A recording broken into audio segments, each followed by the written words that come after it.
Alright guys, wanted to share with you a little bit of a couple of new AKs that I picked up. I don't know, I'm looking through this viewfinder here at that stuff. It looks like a pile of junk. And it may very well be. I don't know. I'm not an expert on AK or any other rifle actually, any other gun. Just thought I'd share with you something that I was able to pick up locally. It was pretty cool, I thought. So we'll see what you think. Be interested to find out your thoughts on these, and also what you estimate their value to be.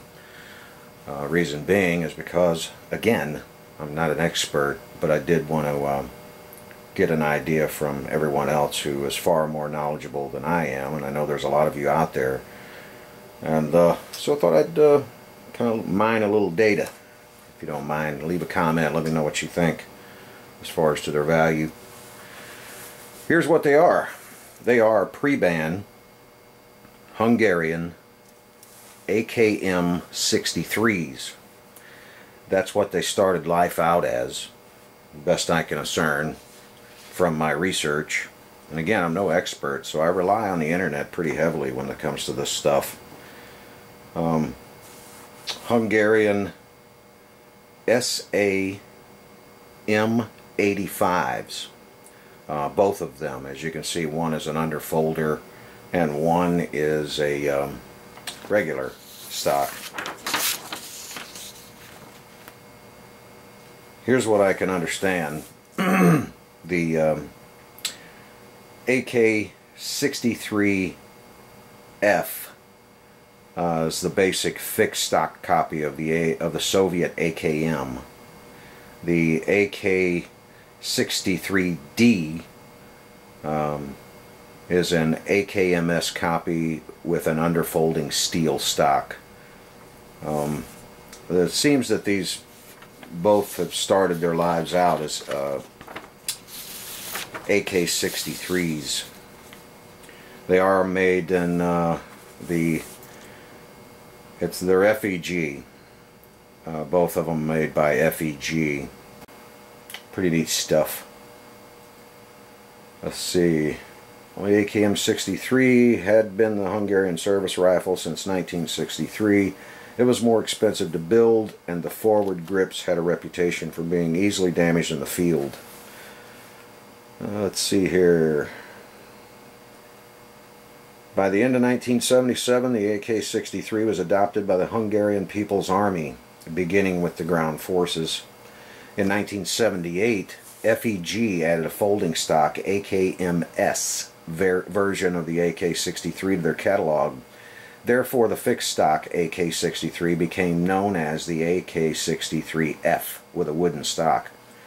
And the folding stock version was designated AK-63D for decent. Decent is how it's spelled. Yeah. In Hungarian service, the AK-63F and D are designated as the AMM and AMMSZ respectively.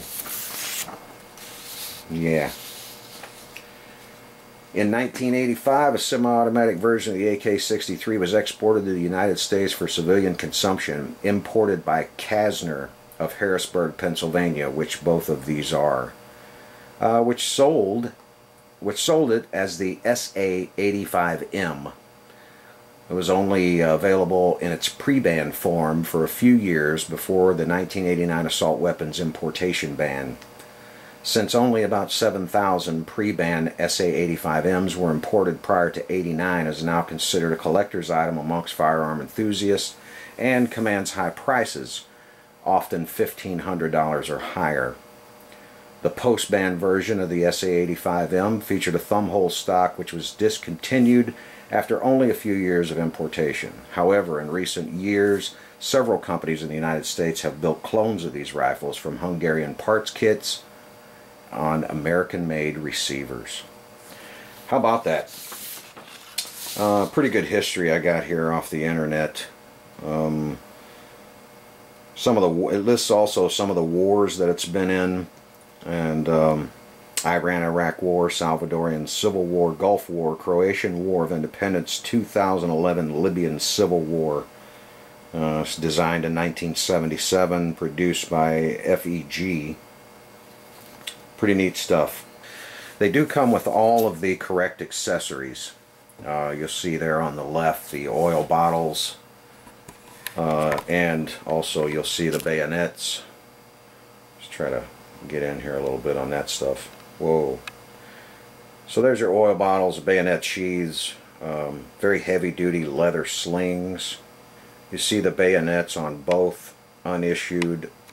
Of course, both of these firearms were unissued. However, some numbnuts did fire them. There was the guy that owned them before me. Those excuse me, those bayonets do have Bakelite handles, or grips, whatever you want to call them. And I gave it the stink test, and they definitely passed. You see a magazine pouch in the back. It holds 6 magazines, 3 on top, 2 in the rifles, for a total of 11 30-round Hungarian magazines. That stuff right there, that's like the Kalashnikov rifles and their variants, the AK-47 and the 74. That's a nice book, a lot of nice reading. Underneath that is another version of that, plus a CD-ROM containing most of the information in both those books. All this stuff was included in the purchase of the guns. It was kind of a package deal. You'll also see in the back 2 500-round cases of Big Bear 7.62x39 ammunition, and both of those are sealed. And that also came in the deal. I'm going to do some more close-up stuff of the rifles, so you'll get a better idea of what they look like. I'm going to try to get a little bit closer, just to give you an overall picture of both of them, and then I'll do some close-up offhand stuff. So there they are. Get a little bit of this guy here. I love the blonde birch looking wood furniture. I don't know if it's laminate or real wood, but I like to think that it's real wood, but it may be laminate. So a nice little package. I also got 2 very cool tactical gun cases, one for each. However, they are not, the original boxes were not available. The dude I got them from had OCD far greater than I did, and because the edges were tattered, could not have them in his house and threw them away, complete with foam inserts and all of that. Get up on these a little bit for you. I'll try to stay out of the light so we don't cast any shadows. But I'm sure some of you, not everybody, but some of you will want to see up close kind of the finish, how they're made, so forth. The wood quality, things of that nature. Those bayonets are pretty sharp. I'm not a real bayonet fan on an AK. This one's got a couple of places there on this side of the handguard. Just a little small scratch. 1,000-meter sights. And there is your SA-85M semi-automatic made in Hungary, FEG, and the imported by Kastner Imports in Harrisburg, PA. This, of course, is the underfolder, and it is in fine condition. Pretty neat piece there. So each came with its owner's manual. We'll do a little shot of the wood here. It does have the the cleaning kit in the buttstock, and I don't take it out and take it apart because all of the parts that are in the cleaning kit are still wrapped in paper. Nice swaddling. There's that. The dust cover. Same here, the imported by Kastner. And the FEG. Now here's an interesting factoid. I'm sure most of you are going to pick up on this anyway. I thought it was unique that the serial number on this gun is 1776. I thought that was pretty cool.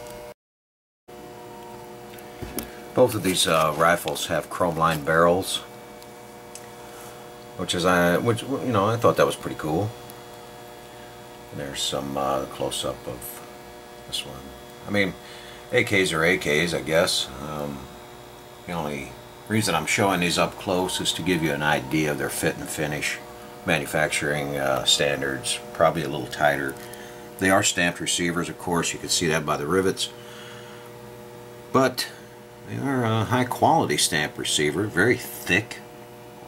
Unable to squeeze them together or anything like that with the bolt carrier group out. And it came with all that stuff too, the warranty information and the importer's information and address for USA and Canada and wherever else they did business at the time. I don't know if they're still in business. I didn't research them or not, but probably not. Anyway, a little better shot of the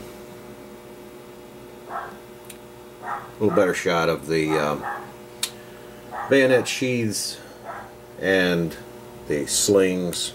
Pretty neat stuff. Oil bottles never been used.